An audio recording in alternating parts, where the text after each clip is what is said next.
Well, welcome to this week's EMBN Show, and following last week's shock expose that we do actually wear Lycra here on EMBN, today we will be discussing the whole subject of clothing riding your e-mountain bike.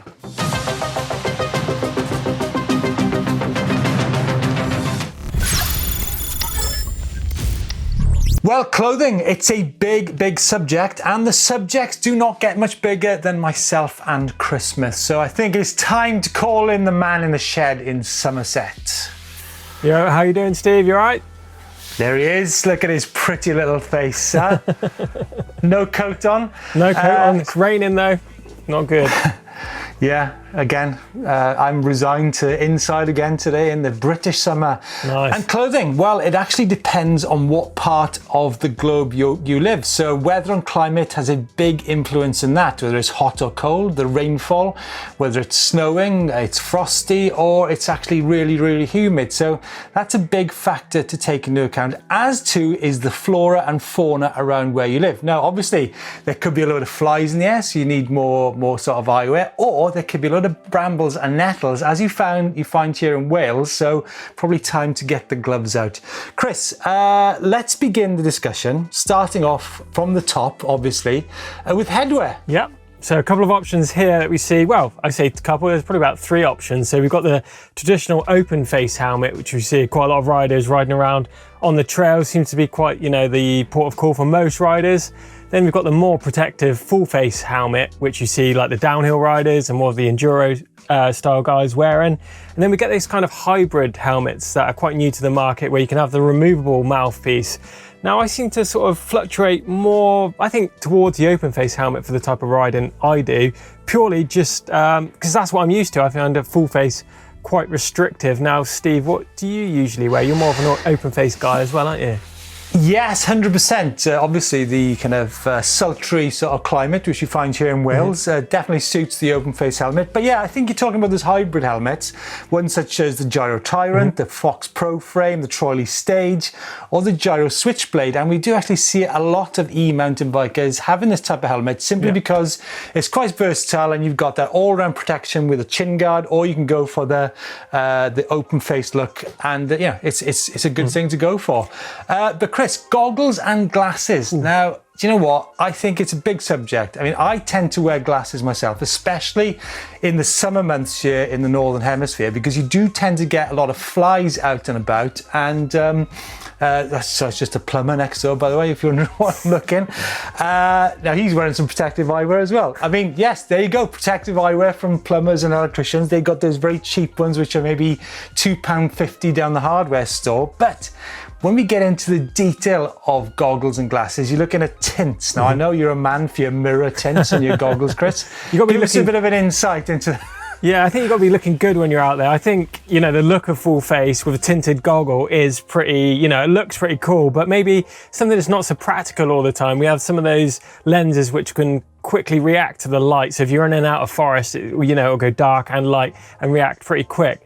But I find riding with goggles, I think unless you're sort of just riding downhill purely, they can become quite, they steam up quite regularly in my experience. And I like to feel the wind in my face. I know it sounds cliche, but as a judgment of speed, I think with a full face and goggles in, personally, I feel really boxed in. And I can't judge the speed, as well as I can do with an open face and maybe just riding glasses. Yes, Chris, you're absolutely right. It's not a fashion show, but certainly eyewear is something to consider to protect your eyes from flies or mud in those winter months.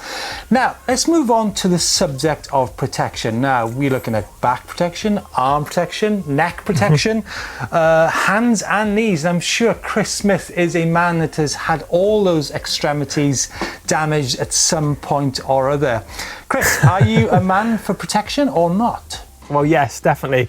I think I try and keep it to a minimum. If I'm feeling fairly comfortable, I will just wear knee pads and gloves. But if I'm taking it to the limits, then maybe I might wrap up that little bit more. But I try just to keep it to the basics. I think I don't want to be riding down the trail feeling like an Egyptian mummy wrapped up in loads of protection if I don't really need it. I think it all comes down to skill level at the end of the day. And gloves as well is, I tend to wear gloves for the majority of my riding, just more from a sweat factor and getting the grip on the grips rather than the crash thing.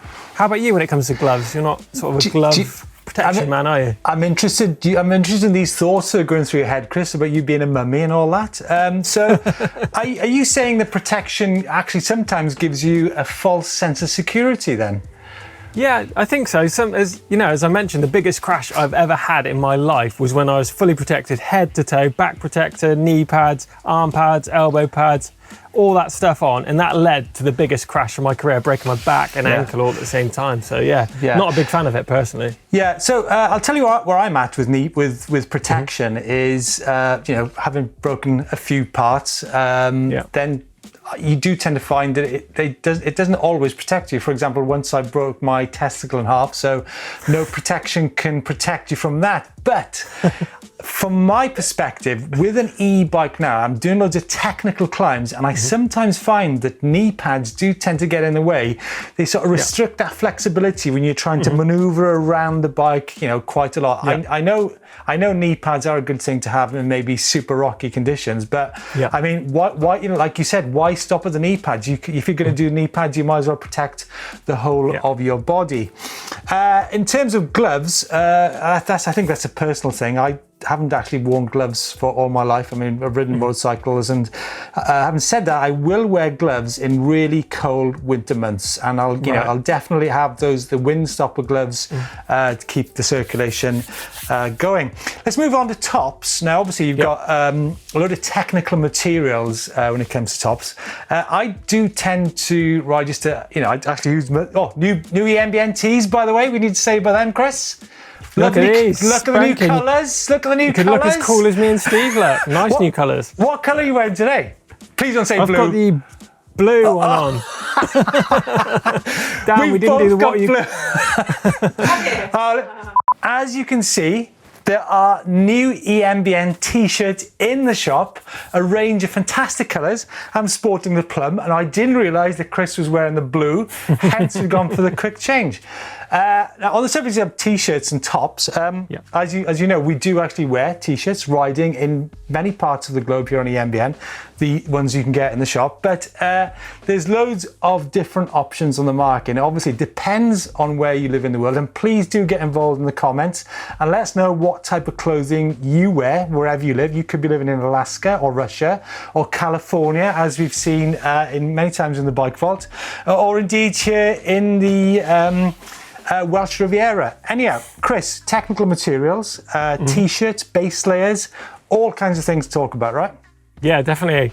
I think when it comes to base layers, I think winter time is a time for me to be wrapping up. That's when I really think about layering up, like the merino base layer. Of course, that's going to wick sweat away whilst keeping the warmth in as well. So that's an ideal thing. And I think the technical jersey as well, that's a really good option to be riding in. Tend to run a long sleeve jersey in the warmer months. And then, as you mentioned, the technical tees and the t-shirts, just for that general day-to-day riding. Are you wicking the sweat away today? I'm not today. I'm trying to keep a bit warm, actually. It's quite nice in here, nice temperature. And what about the trousers? Now, I've tended to wear trousers a lot more in recent years because they have tended to get a little bit more technical, a little bit more flex into the knee area, a bit tighter than they have been for many years, and a great option in the winter months, right? Yeah, definitely. And I think the great thing with trousers, if you are wearing protection beneath, I mean knee pads and shin pads, that the actual wrap and the cut of the trousers actually keeps those knee pads in place and stops them sliding down. If you were out there maybe hitting jumps and riding more technical terrain, which is pretty good as well.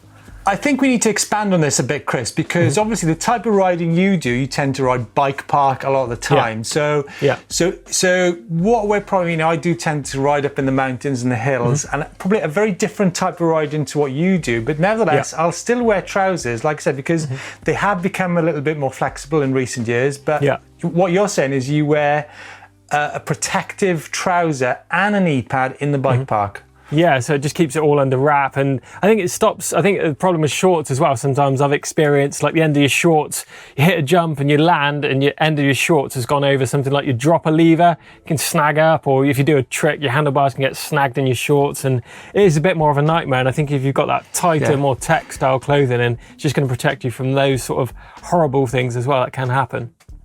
Do you think you can overdress on an e-mountain bike? I mean, obviously you're doing super technical climbs. You're out for a longer period. Do you think there's a difference between e-mountain biking and mountain biking in terms of what the clothing you wear or do you think it's quite similar?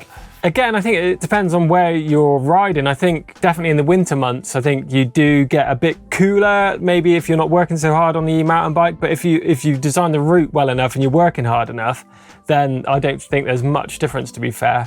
You know, what's your thoughts on that?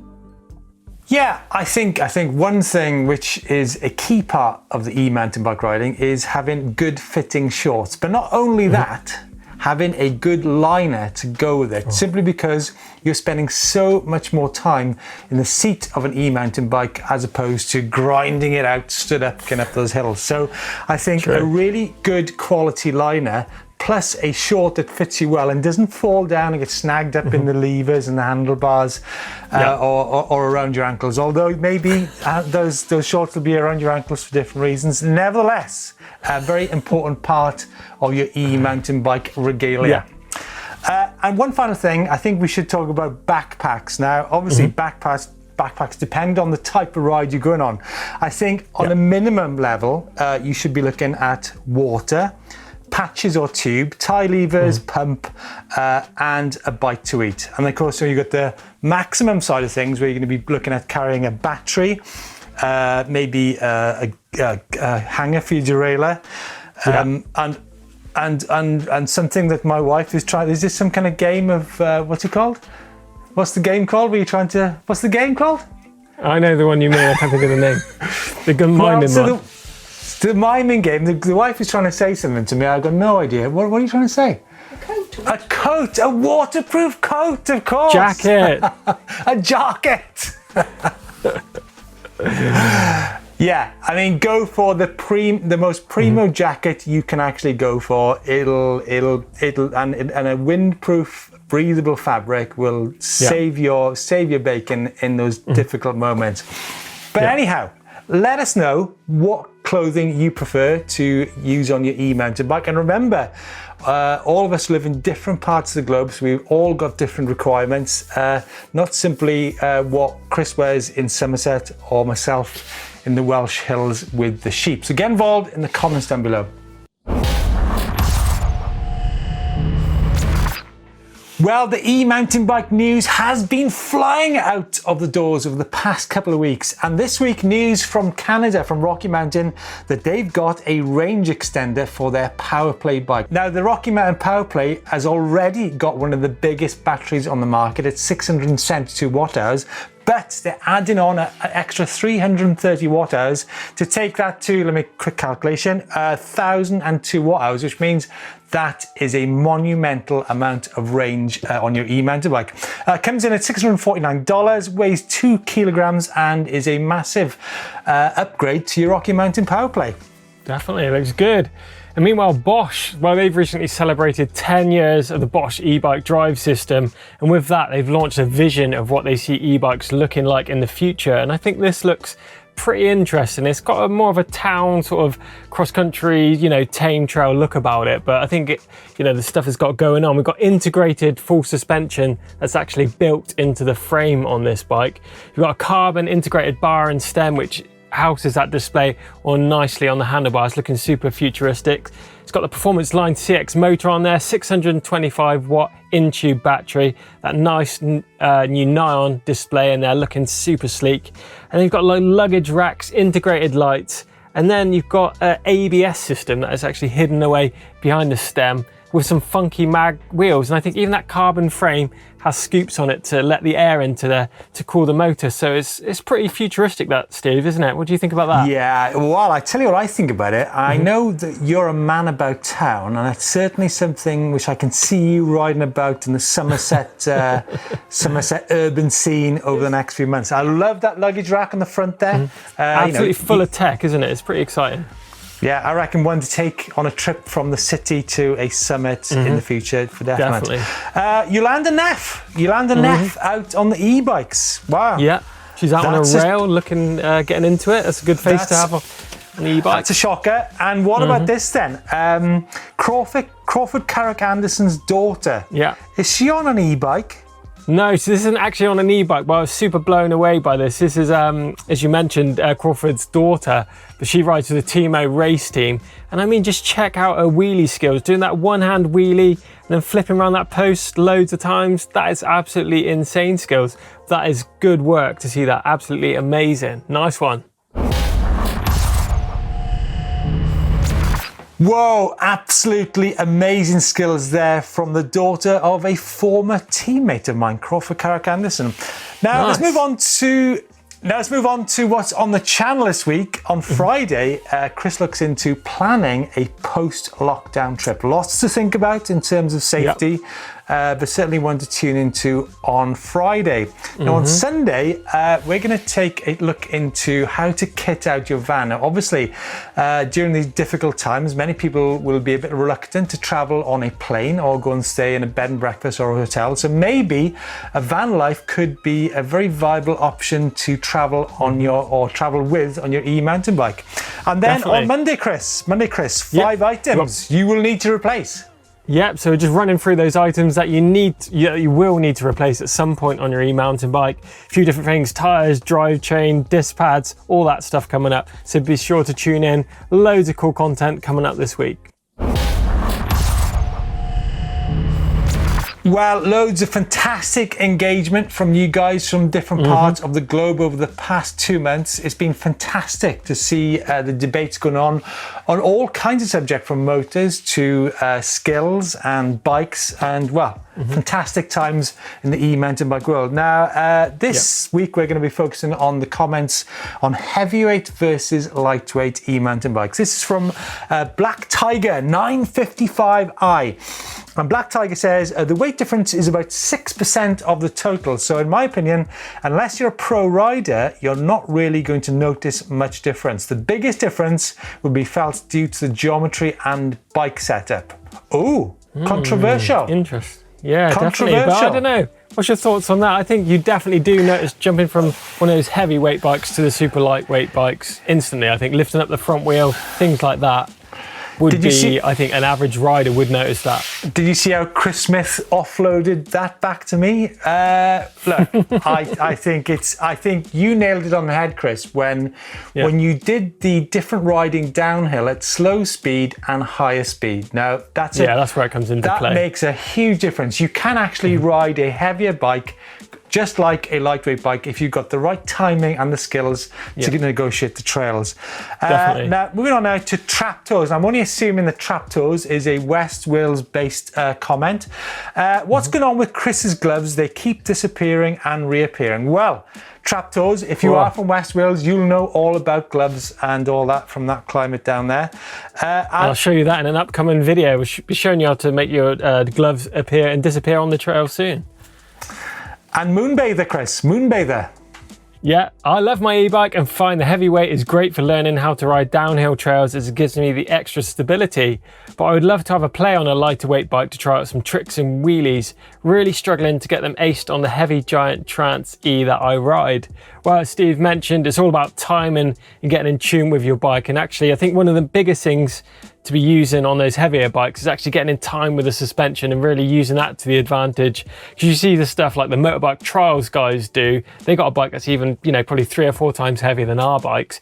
And they just literally use the weight of the suspension and the weight of the bike to the advantage. So I think that is a really important and key part to riding those heavier bikes. Right, it's time for Climb of the Week to see what you guys have been climbing up, all those crazy things on your e-mountain bikes. And we've got a pretty strong entry this week, Steve. This is right up your street. So this is Magnus from Denmark. He's hitting a huge log pile here. Look at that, up and over easy. He's shredding that on a Trek rail. I reckon he must be in turbo for that one, surely. Nice and clean, look at that, amazing. I've got to say, that is actually amazing. I mean, is that a bit of Sitka? Is it a bit of Douglas fir? I mean, whatever word it is, you're a very naughty boy. You can't go climbing up log piles. But fantastic skills. Fantastic skills there from Magnus out in Denmark. Right then, it is time for Out and About, and I'm over the moon to see this post in from Chris, who is a regular contributor on EMBN, and it seems he's been on a massive road trip. Some fantastic locations here.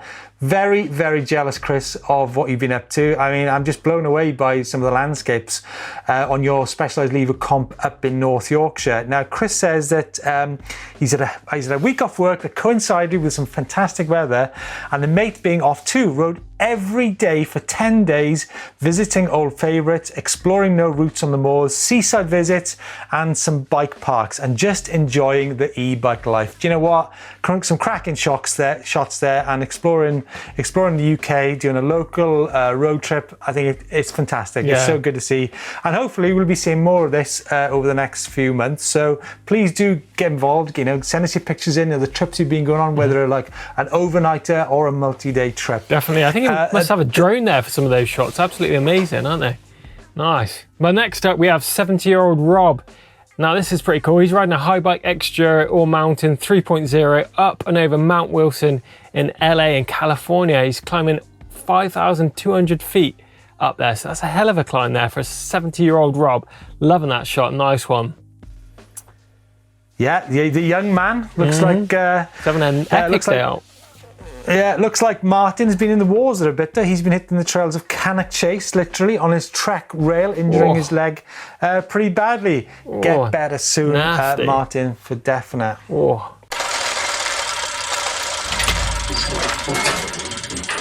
Right, it's time for my favourite part of the show, where we get to see all your bikes from all over... what? You always say that. Oh, but it is, Steve. It is my favourite part. It's my favourite part of the show.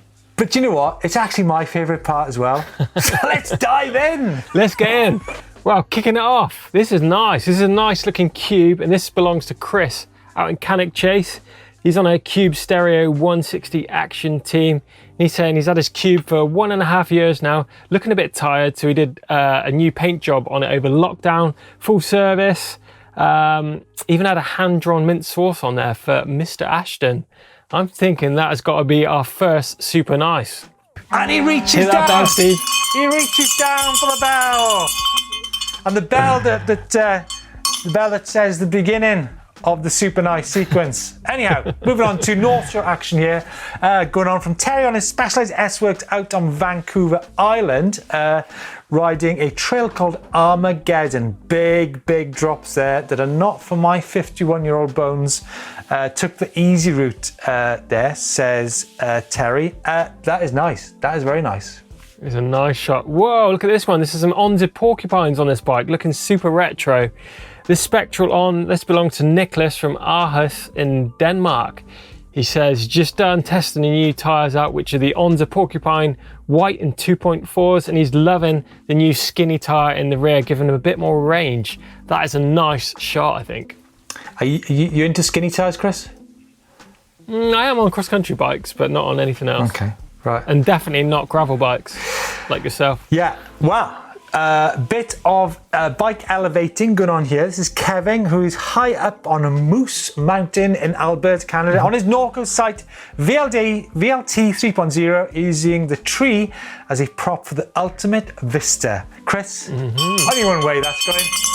Definitely. Super nice. Whoa, look at the size of that climb in the background there. This is Aubert, and he's riding a giant Trance E+2 in the hills of Mount Tremblant in Quebec in Canada. Putting a start to the ski season on hold now, as he's loving his e-bike too much. And I think that is another nice shot. Did I sense a little bit of French in you there, Chris? You like that, Steve? You like that pronunciation this week, didn't you? Been practicing. The Tremblant?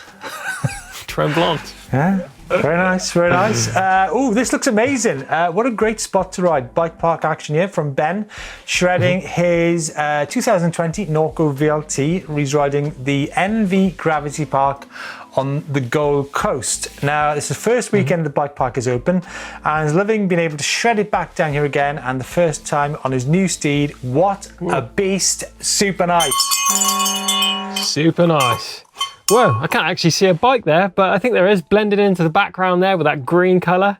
This is Andy, and he's on top of the world on his Vitus E Summit custom build in Woodbury, Devon. He says he's towards the end of a nice 20-mile single track ride with a few new friends that are all fully converted to e-bikes.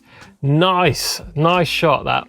Very nice. Now, meanwhile, that water looks very inviting. Ideal for a post-dry dip, I think. Michael is out for first ride in his Canyon Spectral on 6.0 2019, riding around the Jasna Lake in Slovenia. Chris, all over the world. People out on their e-bikes all over the world. What can you say? They are, aren't they? I think, well, there's got to be another super nice, do you think, or what? Mikael is actually doing some epic rides on his vacation. So, yeah, Whoa. It's a super nice, no doubt about it. Definitely. Whoa, way up in the mountains here. This is Jean-Pierre. Bit more French for you there, Steve. He's checking out the big stupa at 9,000 feet just outside Crestone, Colorado, aboard his 2020 Trek Rail 9.7. That has got to be another nice shot. Now, Steve, it is time for Bike of the Week. What are you thinking? Well, I'm thinking that you must fancy a bit of that big stupa action, don't you?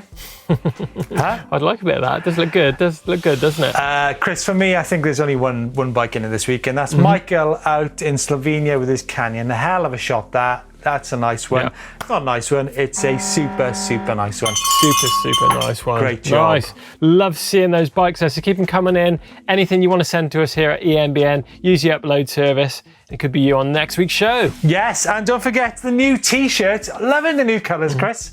Loving the new colours. I hear we've got some new shorts on the way, Steve, as well. So you can put a pre-order in for those. We've got some EMBN shorts and the new T-shirts. So you could be fully kitted out, representing us out on the trail. So there you go. Thanks for joining us. Please do get involved in the comments on what clothing you think is what you should be wearing on an e-mountain bike. And also the gravel feature from last week. Don't forget to tune in to what's coming up on the channel this week. And we'll see you next week. Cheers.